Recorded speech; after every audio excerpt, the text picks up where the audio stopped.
Hi, I'm Zach from Gotham Physical Therapy, and I wanted to discuss posterior pelvic tilting with you. So posterior pelvic tilting can be useful for people, particularly with back pain, who tend to be in a hyperlordotic posture, so a lot of extension back here, this concave sort of position. So this is an anterior pelvic tilt. My pelvis is tilted forwards. What we want to try and do is correct that a little bit by tilting posteriorly. The key with this one is to be able to use your abdominals to get into that position rather than to use your glutes, your butt muscles, because I can correct that by kind of squeezing my glutes really hard, and that kind of jams me forward like that. But we'd rather get that motion from the abdominals turning on. So I'll show you how to do that.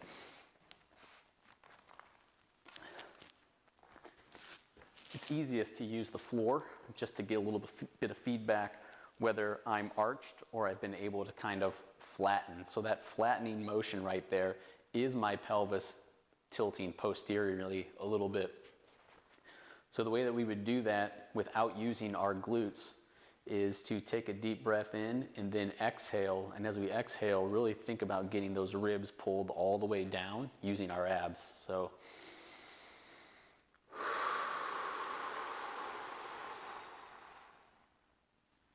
and now my ribs are down right here, and I want to try and keep them there, and that's going to be that position.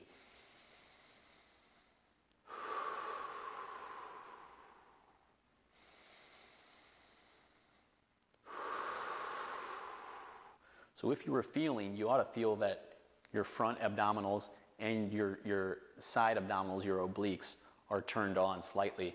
I like to think of it as pulling my pubic bone and my sternum closer together.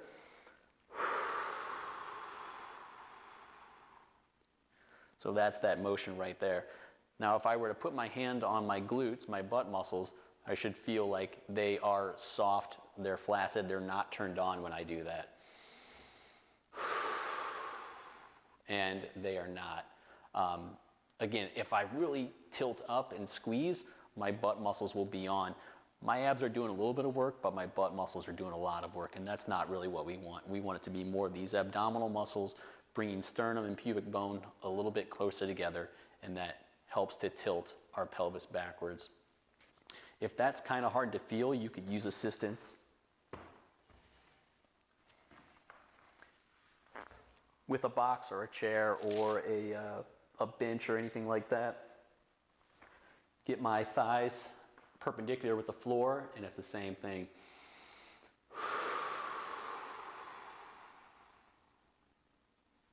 Again, I'm feeling here, these muscles aren't doing anything.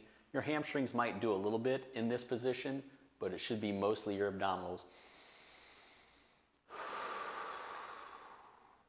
And if you feel your back arching away, that's your abdominals relaxing, your pelvis tilting forwards.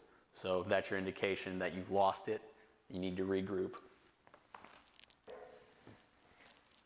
The hardest position for this, or the next harder position, would be with nothing supporting my feet. And when I do this, I can't use my butt at all. So it's great for making sure I can't use my butt, but it is much harder work for my abs.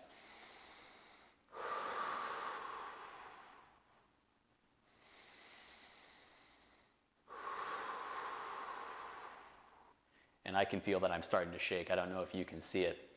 And even further progression for that would be lowering one leg, bringing it back up, and then lowering the other. So that's really going to make my abdominals work hard to keep this position, these 2 points close, without letting them fall, just like that. So here, I'm not flat anymore, I'm concave.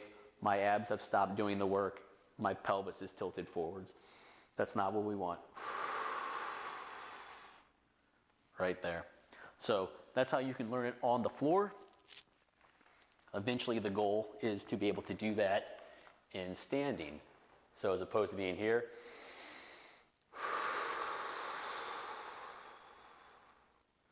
right there. Now I'm keeping these on, turned on lightly.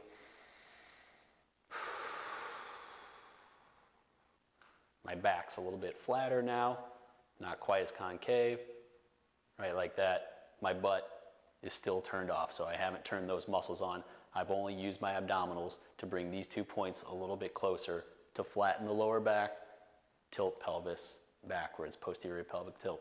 So I hope that helps.